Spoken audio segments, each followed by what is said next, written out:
I was crying for the when you were speaking, and been in a dark place actually. Yeah. Sometime right now, and the funny part is that when I listen to you, I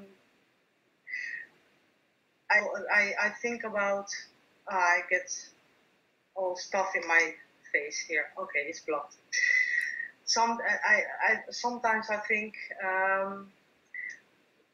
when I listen to you speaking to other people, like, oh, I'm not in enough pain, or I'm not enough trouble with things, and then the other part is, oh, I'm really in such pain and trouble, and I don't. It's difficult for me to formulate. It's okay, take your time. Yeah.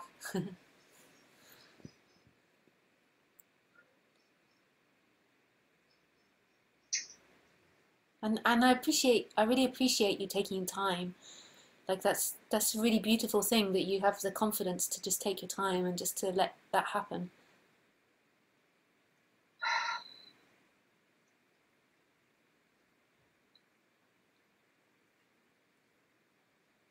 It can be so intense, the energetical energies that come up, and so confusing because the mind tries to make sense of it, and it. Yeah.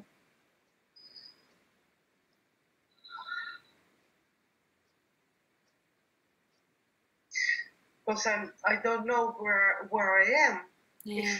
And to ask you, am I on the right track is crap also. Like, I want your approval or something. Yeah.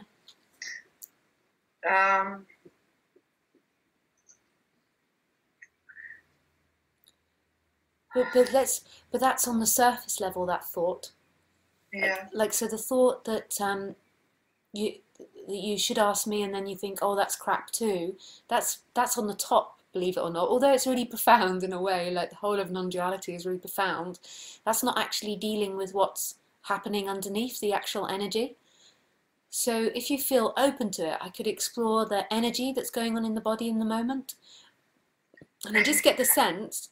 Yeah. This might be totally wrong, and I could be really off, but I get the sense that that there is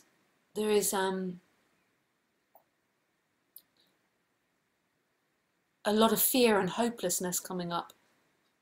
Like hopelessness. Yeah. Yeah, like that you're stuck in some way. But Yeah.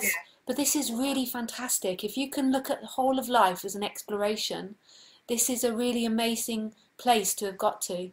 Because most humans walk around as if they're robots, just in their head. They don't even know they have body with feelings. So the fact that you feel it and that you're sensitive enough to feel it means that you're sensitive enough to break that as well. If you were just stuck in your head, you'd just carry on trying to consume as much pleasure as you can. So it's really great that that's happening, but the person on the surface level is like, get me out of it, what is wrong with me, why am I like this? But if you can see it as an exploration, so now the exploration, if you look at it like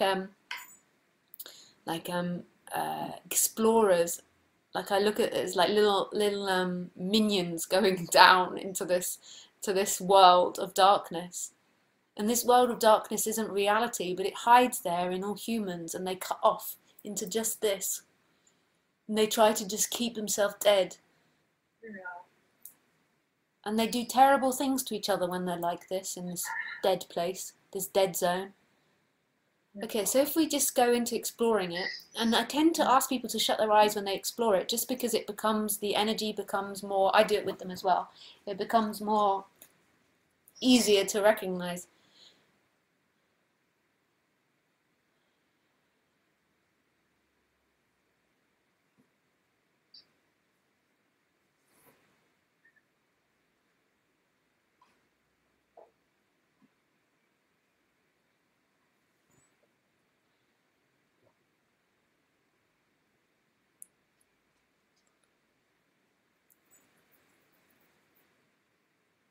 So there's all these sensations happening currently, like all these different sensations, loads of different sensations.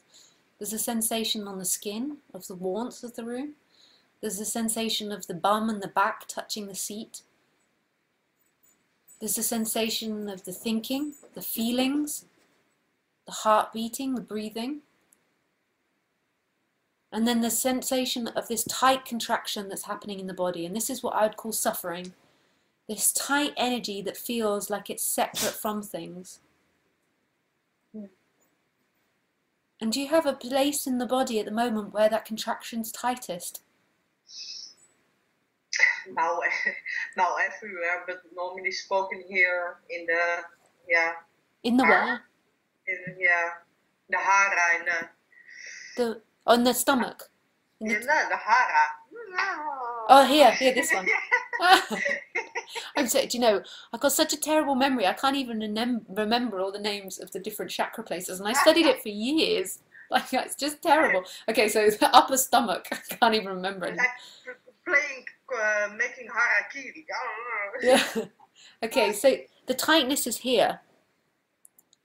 So the tightness, and is that tightness appearing now?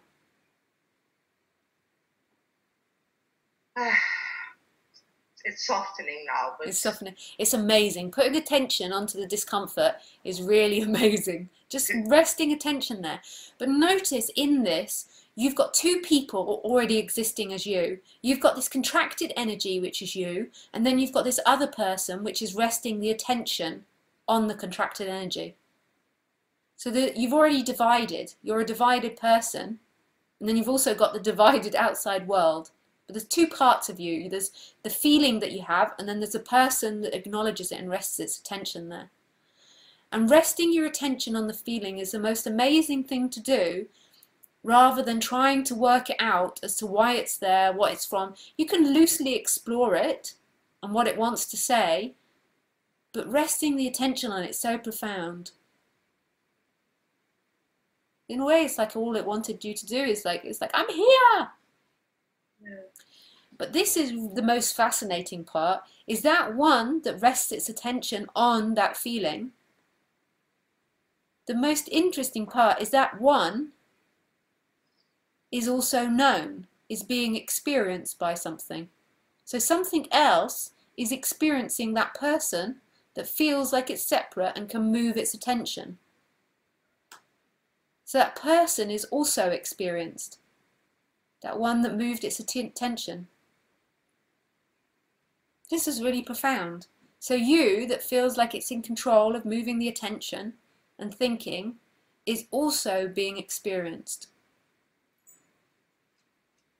So there is that contracted energy that feels like you, and there's the person that moves the attention which feels like you. And both of those are known. They're both being experienced. They're registered, therefore they're happening in the dream. Something registers them. And that's who you truly are. Is that register, which is that registerer, no, that one that knows, which isn't located. And the freedom is that movement from being that tight energy. And the reason it stays a tight energy is because it believes that its solution is finding answers in time and in the intellect. But actually it's that which knows it all. And that knower is boundless. It's non-located, it's everywhere, and it's nowhere at the same time. That knower is the sound of my voice. That knower is the room. That knower is the feelings, is the thoughts, is everything. Yeah, the point is, Lisa, that I think I want something from it. Like, if I do this, that I should be feeling immediately a change in something.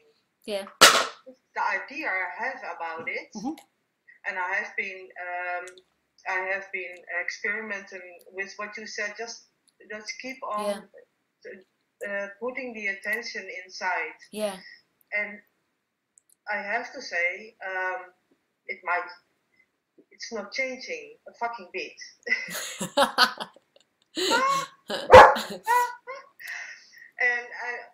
and getting me inside, but I saw that I was that I was trying to that I was hoping that it would change. But it doesn't. Well, I wouldn't. That I will be able to see, but I can't see, of course, the one who is watching the other parts. Yeah. Now this is great. So you have the thoughts. So this isn't. Firstly, what I'll say about the memory is very subjective to what you actually feel now. So if you feel vulnerable and you're feeling tight now, your memory is only going to be able to remember that. So it's not a very good source to rely on memory. Memory is, whatever you feel now, the memory will pull up memories that coincide with that feeling. So memories is not so reliable because it isn't present. But what is present is that you can identify that there is a hope there, that you are going to look like something else, and that you're looking back through time and you're saying, okay, I haven't changed, I'm still like this, and I hope that there's going to be something different. And that we take as some reality, that this is actually talking about what's happening. And we're used to using these feelings and thoughts to victimize ourselves. Like that this feeling or thought has, like, we use it as a way to put ourselves down. We're victim to something. It hasn't changed, or whatever it's saying. But this thought is the surface level. And I know that you most probably, why should you believe me, or you want results, but you only ever have this moment, and trust this moment. So rather than me, trust the moment. So what comes up is the thought that you would like something else in this, and you're hoping it will change. So that's the thought. Now that talks about time, and time is never present in the moment. So let's say we just discard that thought because it's speaking about time, which isn't here. So that thought says it's true, that you haven't changed and you hope you will, but the next moment and the last moment aren't here, so we just go back to what we are here. So that very thought implies that you feel like there's something wrong with this moment. So that implies that you feel that this isn't enough, and that's fair enough. That's how most humans are. So you have the sensation in your torso somewhere that there is an issue, and that's fair enough. That sensation is more real than those thoughts, let's say, because that's actually appearing now. The thoughts are about past and future, and that's dodgy. But the sensation is there, so the tight sensation is there.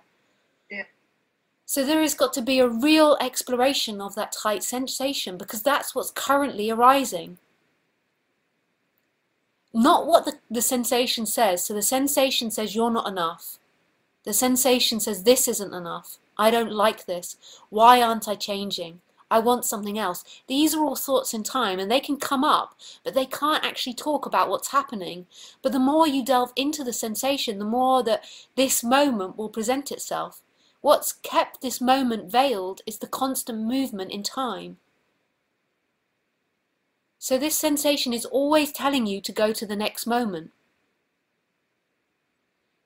So this is like an anarchy. This is like a rebelling. Okay, so the sensation keeps saying, let's go to the next moment. So if you go into the sensation, I know you say it's dissolving, underneath it there is this life force that's totally free. And it's not really underneath it, it's around it, and it is it, and it's there all the time.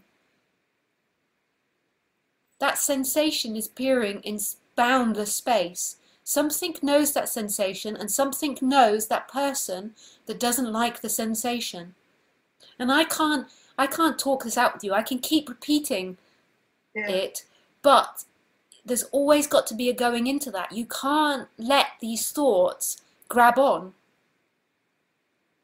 because they are not present. So they cannot have any truth in them. The sensation is seemingly present, but it's actually made up of false ideas. And then behind that there is this huge space that's always free. But you always have to go backwards from the thoughts. So you don't follow the thoughts forward. You follow them backwards to the source of where they come from. And in that there is this freedom. There is this complete deconstruction of everything. But this place you would never go to because this place feels uncomfortable. Sorry, you're going to say something. Yeah, here is it again. Because you say when you go to the feeling, then there is the, what was the name? Then there's the freedom. There is the, and if you say that, then I go in and I for my feeling I have to look for that freedom over there. Yeah.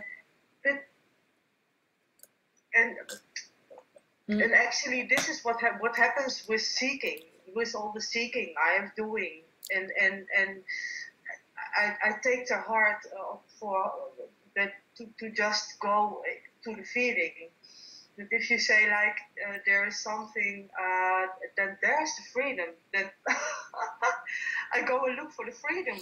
Yep. What's there? No, yes, and that is an effect that happens. But always use it as something. Go backwards on that thought. It's looking, okay, so where's the freedom? But that's not it. That's like, okay, so then focus back to the feeling, and then it's like, okay, where is the freedom? And notice those thoughts are appearing in knowing. Something knows them as well. And I know it's going crazy looking for it, but let it do that. And then keep seeing that they're coming from lack. Don't be victim to this part of it. Like what it's trying to do is it's trying to tell you that there's something deeply wrong with you and you'll never get there. And this is the whole problem of the seeking process. You are always going to fail. And in one way you are going to fail because you do never get there. But the freedom is there. It's not a myth, this freedom I'm talking about. And it is your nature. It's everything's birthright. Somewhere I know. I just know. But the thing is your mind at the moment, today, and it's always changing, it keeps wanting to be victim to something. You are not victim. You are the most powerful creative source there is. Who's listening to me now is that powerful source, is the creator who looks at me, who hears me, who sees me, is the source. It isn't that person that's saying, I'm not enough, I'm victim too. It's so powerful.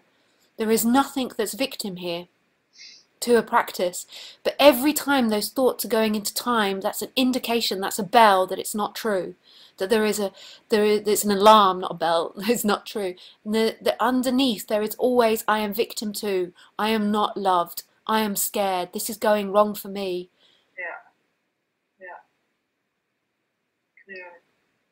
It's a painful process though.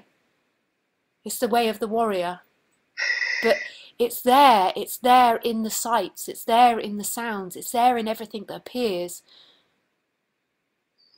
Just keep on crying all the time. This is fantastic. I know it doesn't feel fantastic for you, and your mind's like, where is my freedom? Where is my freedom? But this is that dank energy that's gone on for thousands of years in humanity coming out.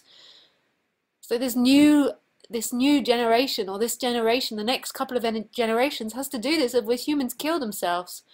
Because we're being too greedy now.